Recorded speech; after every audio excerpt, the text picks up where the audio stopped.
యేసుక్రీస్తు నామములో వాక్యం వింటున్న మీ అందరికీ కూడా లివింగ్ గాడ్ మినిస్ట్రీ నుండి ప్రత్యేకమైన వందనాలు తెలియజేస్తున్నాను. యాకోబు రాసినటువంటి పత్రిక 5వ అధ్యాయము 17వ వచనాన్ని చదువుదాం. ఏలియా మన వంటి స్వభావము గల మనుషుడే, వర్షింపకుండునట్లు అతడు ఆసక్తితో ప్రార్థన చేయగా 3.5 సంవత్సరముల వరకు భూమి మీద వర్షింపలేదు.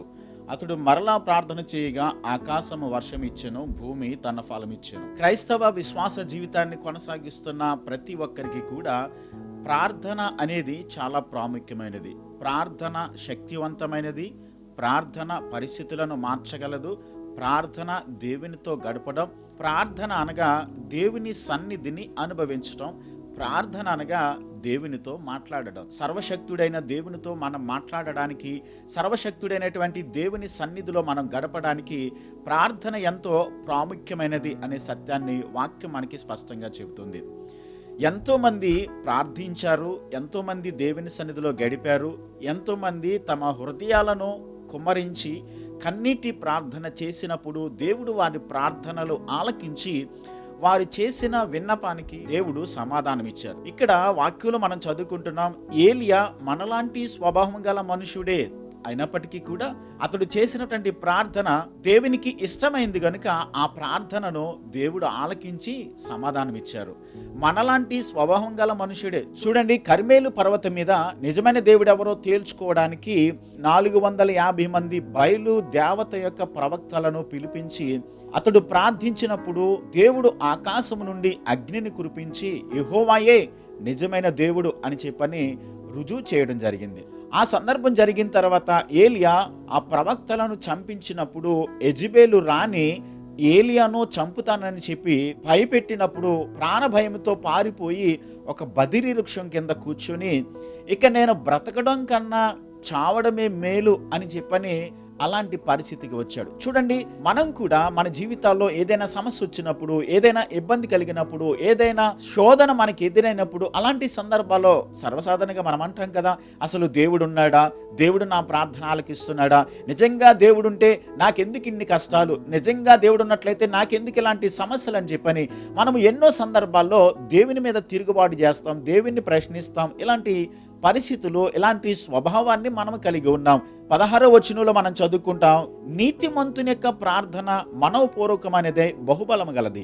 యేసయ్య రక్తము చేత ఎవరైతే విమోచింపబడ్డారో, యేసయ్య రక్తము చేత ఎవరైతే కడగబడ్డారో వారందరూ కూడా ఉచితముగా నీతిమంతులుగా తీర్చబడ్డారు. వారందరూ కూడా ప్రార్థించినప్పుడు అలాంటి ప్రార్థనను దేవుడు ఆలకించి, అలాంటి ప్రార్థనకు దేవుడు చెవియొగ్గి ప్రార్థనకు సమాధానం ఇవ్వడానికి సిద్ధంగా ఉన్నాడు. ఏలియా మనలాంటి స్వభావం కలిగినటువంటి మనుషుడే అయినప్పటికీ కూడా అతడు ప్రార్థన చేసినప్పుడు అతడి ప్రార్థన దేవుడు ఆలకించి 3.5 సంవత్సరాలు వర్షము కురవకోకుండా దేవుడు ఆపు చేసినట్లుగా మనం చూస్తున్నాం. మరలా తిరిగి అతడు ప్రార్థన చేసినప్పుడు గమనించండి, మరలా తిరిగి ఆ నీతిమంతుడైనటువంటి ఏలియా ప్రార్థన చేసినప్పుడు నీతిమంతుడైనటువంటి ఏలియా ప్రార్థన దేవుడు ఆలకించి మరలా భూమి మీద వర్షాన్ని పంపించినట్లుగా మనం చూస్తూ ఉన్నాం. ఒక్కసారి ఆలోచన చేద్దాం, మన ప్రార్థన దేవుడు వింటున్నాడంటారా అనేటువంటి అనుమానంతో, సందేహంతో, అవిశ్వాసముతో, ఒకవేళ నేను ప్రార్థించిన నా ప్రార్థన దేవుడు వినడేమో అనేటువంటి ఆలోచనతో ఉన్నట్లయితే గుర్తుపెట్టుకోవాలి, మనలో ఏ పాపము లేకోకుండా దేవునితో సరైన సంబంధాన్ని కలిగి ఉండి ఆసక్తితో, పట్టుదలతో దేవుని సన్నిధిలో ప్రార్థన చేసినప్పుడు ఆ ప్రార్థన దేవుడు ఆలకిస్తాడు. గమనించండి, దేవుడు ప్రార్థన ఆలకించేవాడు. ఆయన సన్నిధికి ఆయన బిడ్డలు వచ్చి ఆయన సన్నిధిలో ప్రార్థించినప్పుడు ఆయన వారి ప్రార్థన ఆలకించి వారు అడుగుతున్న దానికి సమాధానం ఇవ్వడానికి ఆయన సిద్ధంగా ఉన్నాడు. ప్రార్థించడం మన వంతు, కార్యం చేయడం దేవుని పని.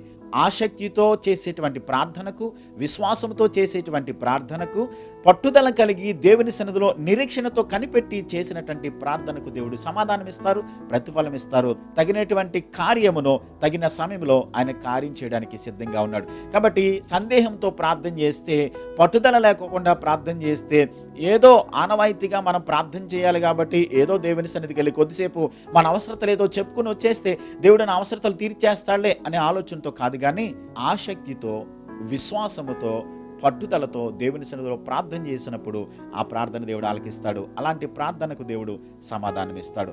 అలాంటి కృప దేవుడు మనందరికీ ఇచ్చి ఆయన సన్నిధిలో చేయబడుతున్న ప్రతి ప్రార్థనకు దేవుడు సమాధానం ఇవ్వాలని ప్రార్థన చేద్దాం. ప్రేమ కలిగిన మా కన్న తండ్రి, మా గొప్ప దేవా, మీకు స్తోత్రాలు. ప్రభా, ఏలియా బలహీనతలు కలిగిన వాడైనప్పటికీ అతడు చేసినటువంటి ప్రార్థన మీరు ఆలకించి తగిన సమయంలో ప్రతిఫలాన్ని మీరు అనుగ్రహించిన దేవుడవు తండ్రి. నాయనా, ప్రార్థన ఆలకించే దేవుడు గనుక ఈ వాక్యాన్ని వింటున్నటువంటి వారిలో ఒకవేళ ఎవరైనా అవసరత కలిగి, ఎవరైనా ఇబ్బందులతో, సమస్యలతో వారి ప్రార్థనకు సమాధానం రావట్లేదే అనేటువంటి అవిశ్వాసంతో ఉన్నట్లయితే దయచేసి వారిలో ఉన్న అవిశ్వాసాన్ని తొలగించి విశ్వాసాన్ని స్థిరపరిచి ఆసక్తి కలిగి, పట్టుదల కలిగి మీ సన్నిధిలో ప్రార్థించడానికి, తద్వారా వారు చేస్తున్న ప్రతి ప్రార్థన కూడా మీ సన్నిధిలో తగిన కార్యాలు అనుభవించడానికి తగినటువంటి కృపను, ప్రార్థనకు సమాధానాన్ని పొందుకొని మిమ్మల్ని మహింపరచడానికి మీ కృపను వాక్యం వింటున్న ప్రతి ఒక్కరికి అనుగ్రహించమని యేసయ్య నామములో ప్రార్థించి వేడుచున్నాను మా పరమ తండ్రి. ఆమేన్.